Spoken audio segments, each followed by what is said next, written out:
Bismillahirrahmanirrahim. Assalamu alaikum warahmatullahi wabarakatuh. Dear students, welcome to Study Time for All. I am your tutor Adnan Ghani Bhatt. English class 9 new book 2025 में जो class 9th class बनेगी और 2026 में exam देगी, उसकी नई book की videos बनाने का अमल जारी है। यूनिट नंबर 2 पैट्रियोटिज़म, उसकी थर्ड वीडियो की तरफ आगे बढ़ते हैं। फर्स्ट वीडियो में हमने ट्रांसलेशन पेश की, सेकंड में कंप्रीहेंशन और अब थर्ड में एक्सरसाइज की तरफ अब बढ़ेंगे और हम देखते हैं कि एक्सरसाइज में क्या है। तो जो चीज़ें यहाँ पे सॉल्व होंगी यहीं पे करेंगे। कुछ हमने नोट्स आपके लिए तैयार किए हुए हैं।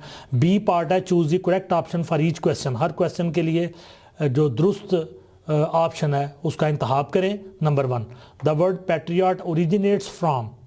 तो लफ्ज़ पैट्रियाट निकला है, किस चीज़ से निकला है? Greek word patriotikos, Latin word patriota, French word patriote, Spanish word patriota. तो ये बी जो है ना, ये इसका करेक्ट आंसर है। लैटिन वर्ड पैट्रियोटा, ये लैतीनी ज़बान के लफ्ज़ पैट्रियोटा से निकला है। आगे नंबर 2 है what is considered a commendable quality according to the text. Text के मुताबिक जो काबिल तारीफ़ खूबी समझी जाती है वो क्या है? Bravery, intelligence, patriotism, honesty. तो ये है patriotism. Number 3, who led the Muslims of the subcontinent in the struggle for a separate homeland. किसने क़यादत की मुसलमानों की, बरे सगीर के मुसलमानों की क़यादत किसने की अलहदा वतन की जदोजहद में? तो अल्लामा इकबाल, लियाकत अली खान, कायद आज़म मोहम्मद जनाब, सर सैयद अहमद खान। तो ये बहुत सारे लोग इसमें शामिल थे, लेकिन जो मेन लीडर थे वो कायद आज़म मोहम्मद अली जनाब। तो ये इसका करेक्ट आंसर है। Number 4, what are the supreme values for a patriot according to the text. Text के मुताबिक, मतन के मुताबिक जो एक पैट्रियट होता है, मुहिब वतन होता है, वतन प्रस्त होता है, उसकी आला अकदार कौन कौन सी हैं? A wealth and power, B sovereignty, integrity and honour, C education and knowledge, D freedom and independence. तो ये बी इसका करेक्ट आंसर है। हमने पढ़ा था कि मुल्क का जो इक़्तिदार आला होता है या इसको कहते हैं खुद मुख्तारी होती है, वो सालमियत और जो इज़्ज़त और वक़ार होता है वो सुप्रीम वैल्यूज़ होती हैं। Number 5, in which wars did many brave soldiers lay down their lives for Pakistan. Pakistan के लिए कौन सी जंगों में बहुत सारे बहादुर फौजियों ने अपनी जानें कुर्बान की, जानों के नजराने पेश किए? तो इसका जो करेक्ट आंसर है वो आपने बताना है। वेरी इजी है ये सारी exercise. A wars of 1965, 1971 and the Kargil war. तो यही करेक्ट आंसर है। आगे दिया हुआ है वर्ल्ड वार 1, वर्ल्ड वार 2, 1857 की जंग आज़ादी और गल्फ वार। तो ये जो ए वाला आंसर है ये करेक्ट है जी। मज़ीद आगे बढ़ते हैं तो आगे सी पार्ट में पूछा गया read the following sentences and identify the cause and effect. ये कुछ सेंटेंसेस हमें दिए गए हैं और इनमें से पूछा गया कि इनमें कॉज और इफ़ेक्ट बताएं। तो ये हम चलेंगे अपने नोट्स पे।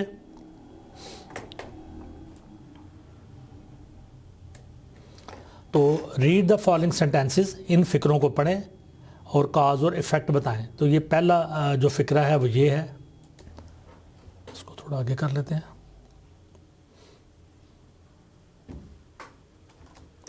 Patriot renders sacrifice for the preservation and protection of countries values. जो पैट्रियट होते हैं, मुहिब वतन होते हैं, ये कुर्बानियाँ देते हैं हिफाजत और तहफ़्फ़ुज़ के लिए, मुल्क की अक़दार की, मुल्क की जो अक़दार होती हैं उनके तहफ़्फ़ुज़ के लिए जो पैट्रियट होते हैं वो कुर्बानियाँ देते हैं। ये एक सेंटेंस है। अब बताना है इसमें काज क्या है इस पूरे सेंटेंस में और उसका इफ़ेक्ट क्या है। तो ये देखें, आप करेंगे तो आपको समझ आ जाएगी। काज इसकी ये है, यानी कि इस फ़िक्रे में काज क्या है? The need to preserve and protect the country's values, कि जो मुल्क की अक़दार होती हैं उनको प्रिजर्व और प्रोटेक्ट करने की ज़रूरत होती है। यानी इस फ़िक्रे को पढ़ के हम ये समझते हैं कि मुल्क की जो अक़दार होती हैं उनकी हिफाजत, उनको तहफ़्फ़ुज़ देना, ये बहुत ज़्यादा ज़रूरत होती है ये। और इफ़ेक्ट क्या हुआ यहाँ से? यानी कि ये तो हो गया ना, इसका एक मकसद, काज हो गई, इसका मकसद हो गया। मकसद क्या है कि मुल्क की जो अक़दार है उनकी हिफाजत होनी चाहिए और उसके लिए कुर्बानियाँ देनी चाहिए। तो इफ़ेक्ट क्या है? इफ़ेक्ट ये है कि patriot render sacrifice for their country, ये अमल है, ये मकसद है और ये उसका अमल है। इफ़ेक्ट जो ना अमल है। अमल क्या है कि patriot render sacrifice their country, के जो पैट्रियट होते हैं, मुहिब वतन होते हैं, वो वतन के लिए कुर्बानियाँ देते हैं। तो फ़िक्रे में से काज और इफ़ेक्ट यूँ निकालते हैं कि फ़िक्रे का मकसद और उसके बाद अमली तौर पे जो काम उसमें हुआ वो आपने बताना है। अगेन द नंबर 2 है ड्यूरिंग द वार्स ऑफ 1965 और 1971 1965 और 71 की जंगों में many soldiers displayed great courage, बहुत सारे फौजियों ने हौसले का मुजाहरा किया। तो इसमें से काज और इफेक्ट हम निकालते हैं। ड्यूरिंग द वार्स ऑफ 1965 और 1971 many soldiers displayed great courage cause the defence of the country during the wars of 1965 and 1971, यानी इस फिक्रे के अंदर जो मकसद बताया गया है, काज बताई गई है, वो है the defence of the country, मुल्क का दिफा during the wars of 1965 and 1971 1965 और 1971 की जंगों के दौरान मुल्क का दिफा। और इफेक्ट क्या है? Soldiers displayed great courage and bravery, फौजियों ने बहुत ज़्यादा हौसले और बहादुरी का मुजाहरा किया। तो ये यकीनन आपको काज और इफेक्ट समझ आ गया होगा। इस तरह के और फिक्रे लेके उनकी प्रैक्टिस करनी चाहिए, ये टीचर्स की निगरानी में काम होना चाहिए। नेक्स्ट है जी read the following statement and identify whether each is a fact or an opinion. लेकिन हम पहले जाएंगे बुक पे जाके देखेंगे कि क्या ये रूटीन में चल रहा है, नोट्स के साथ टैली कर रहा है जी। रीड द फॉलोइंग स्टेटमेंट्स, नीचे दिए गए स्टेटमेंट्स को पढ़ें and identify whether each is a fact or an opinion, और ये बताएं कि क्या ये जो स्टेटमेंट है ये फैक्ट है, हकीकत है, या कि ओपिनियन है, एक राय है। तो ये आपको देख के ही समझ आ जाएगा, वैसे मैंने सॉल्व किया हुआ है। Number 1, patriotism is a commendable quality, जो हुब्बुल वतनी है ये काबिल तारीफ़ खूबी है। तो ये फैक्ट है या ओपिनियन है? तो ये जो है ओपिनियन है कि हुब्बुल वतनी ये काबिल तारीफ़ क्वालिटी है, क्योंकि बहुत सारे लोगों के नज़दीक तो यही हो सकता है कि भाई हुब्बुल वतनी जो है वो कमेंडेबल क्वालिटी है, लेकिन बहुत सारे लोग जो हमारे दुश्मन हैं वो इसको उल्टे मीनिंग में लेंगे कि वतन से कोई मोहब्बत करता है अगर, तो जो दूसरे कंट्री वाला है उसके लिए वो दुश्मनी होती है। तो ये एक ओपिनियन है, ये एक राय है। फैक्ट वो होता है जो बिल्कुल 100% होता है। तो number 2, many soldiers were awarded Nishan Haider for their bravery, बहुत सारे फौजियों को उनकी बहादुरी पर निशान हैदर दिया गया। तो ये करेक्ट बात है, ये वाकई ऐसा हुआ और ये एक फैक्ट है। तो इसका आंसर फैक्ट। लो जी, ये तो ओपिनियन और फैक्ट की बात हो गई। अगला है read the following sentences and identify whether each is a generalize statement or an evidence based information. तो एक होती है जनरलाइज स्टेटमेंट, आम बयान, और एक होती है एविडेंस बेस्ड इंफॉर्मेशन जिसमें सबूत के साथ बात की गई होती है।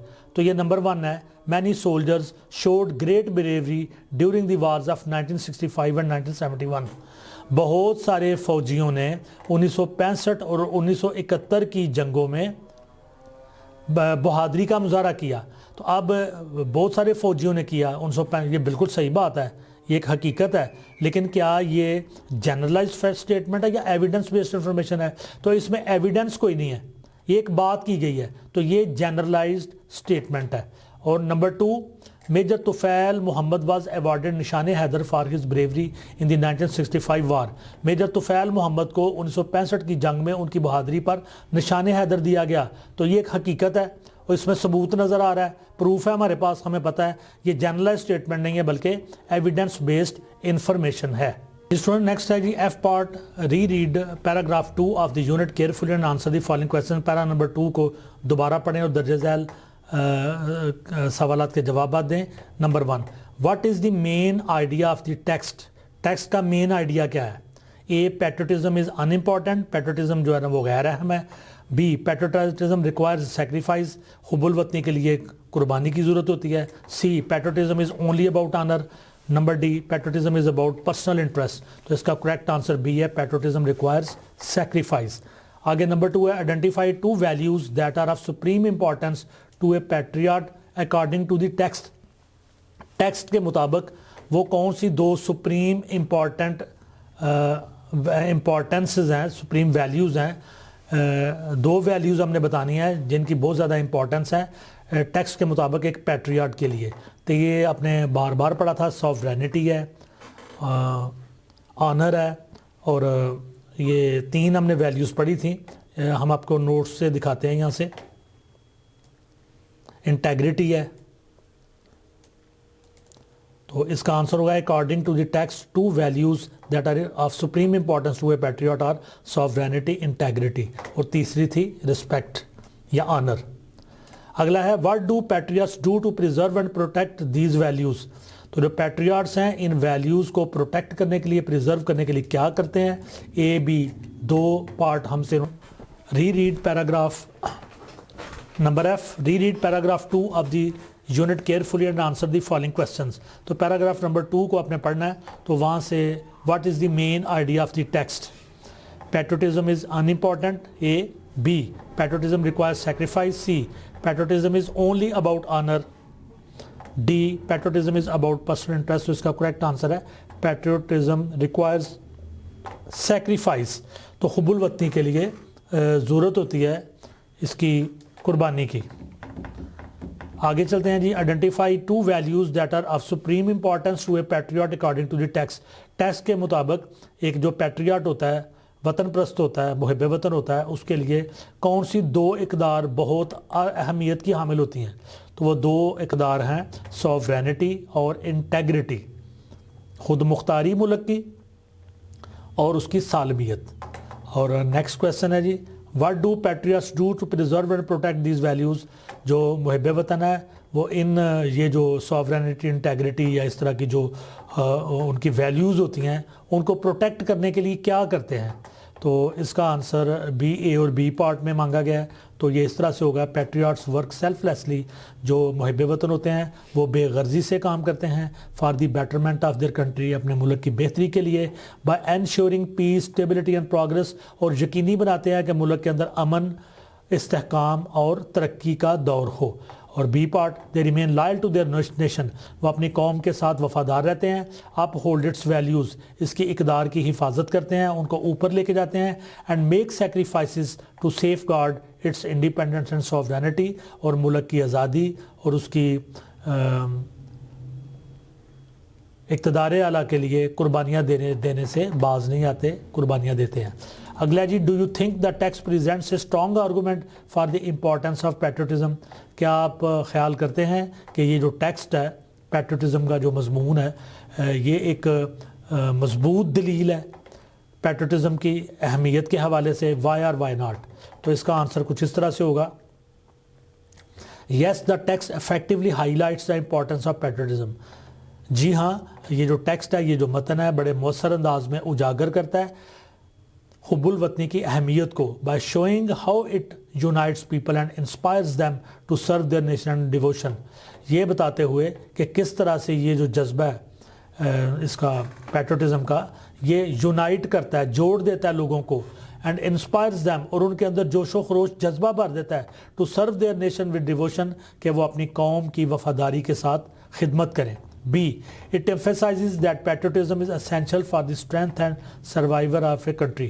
ये इस बात पर भी जोर देता है कि जो पैट्रियटिज्म है, हुब्बुल वतनी है, ये बड़ी ज़रूरी है किसी मुल्क की ताकत और उसके ज़िंदगी के लिए।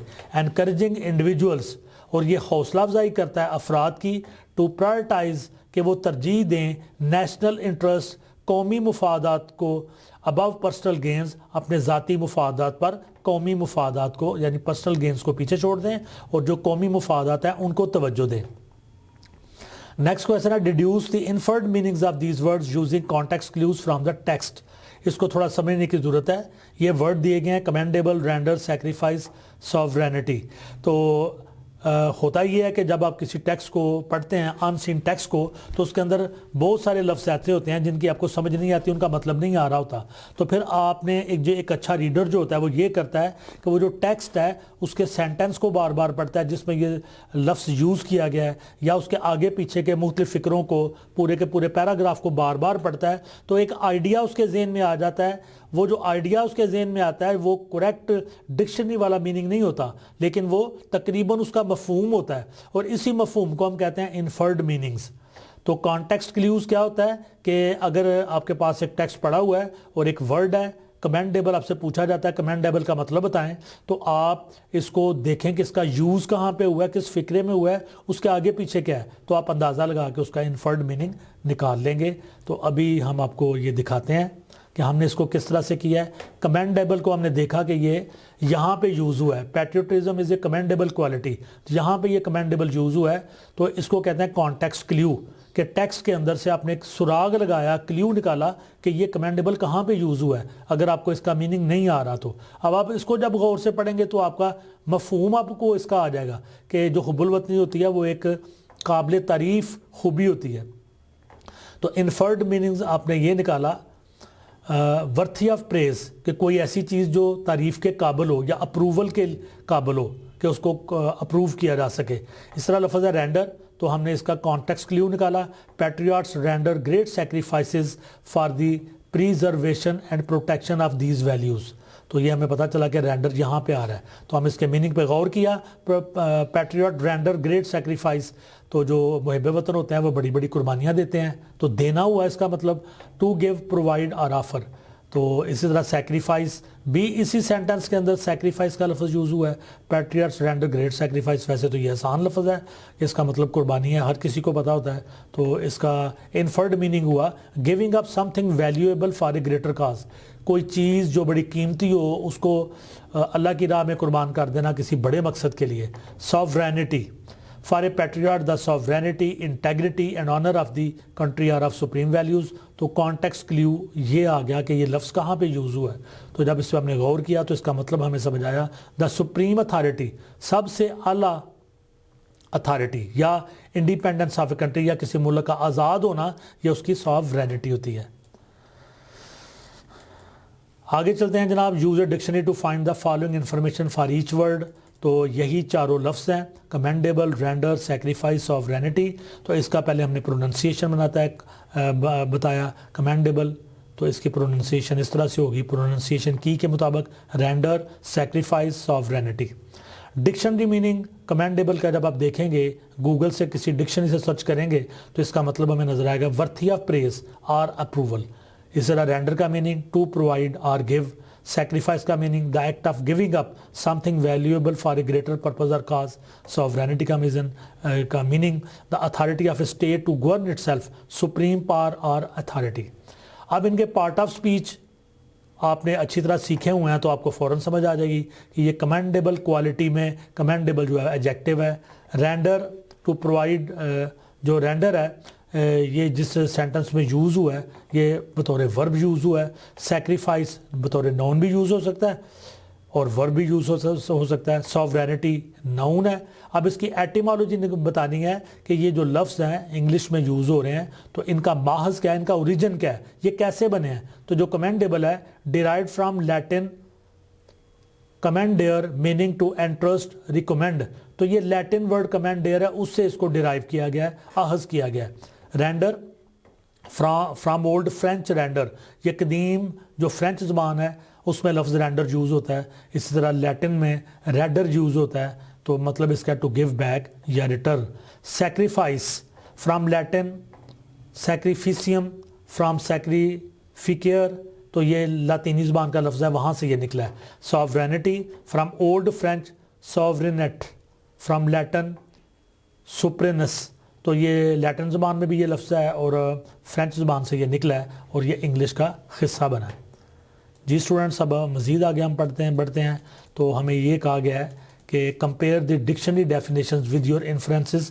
तो जो डिक्शनरी डेफिनेशंस है ना उनको अपने इन्फ्रेंसेस के साथ, यानी एक आपने ख़ुद से मफ़हूम निकाला एक डिक्शनरी डेफिनेशन से, तो ये मुख्तलिफ लफ्ज़ हैं, इसको मैंने यहाँ पे कंपोज किया है। कमेंडेबल, इसका इन्फर्ड मीनिंग, यानी आपने जो गौर किया तो आपको समझ आया, अगर आपने पहले से इस मतलब को नहीं देखा हुआ था। फिर डिक्शनरी की डेफिनेशन और दोनों का यहाँ पे कंपैरिजन दिया गया है, तो इसको अपने गौर से पढ़ेंगे तो इंशाल्लाह आपको समझ आ जाएगी। रेंडर, सेक्रीफाइस, सॉवरेनिटी, तो चारों को आप गौर से अच्छी तरह पढ़ें। नेक्स्ट है जी हमारे पास use a dictionary to find and write the different word patterns for the word sovereignty. तो सॉवरेनिटी के लिए मुख्तलिफ वर्ड पैटर्न कहते हैं बताएं और डिक्शनरी को यूज़ करें। Complete the chart below bye identifying the correct forms of the word sovereignty and it's related forms. तो बेस वर्ड जो है ना वो सॉवरेनिटी है, इसकी नाउन फॉर्म भी सॉवरेनिटी है। जब इसका वर्ब बनाएंगे तो सॉवरन हो जाएगा एडजेक्टिव फॉर्म भी सॉवरन है और इसका एडवर्ब फॉर्म जो है ना वो सॉवरनली है।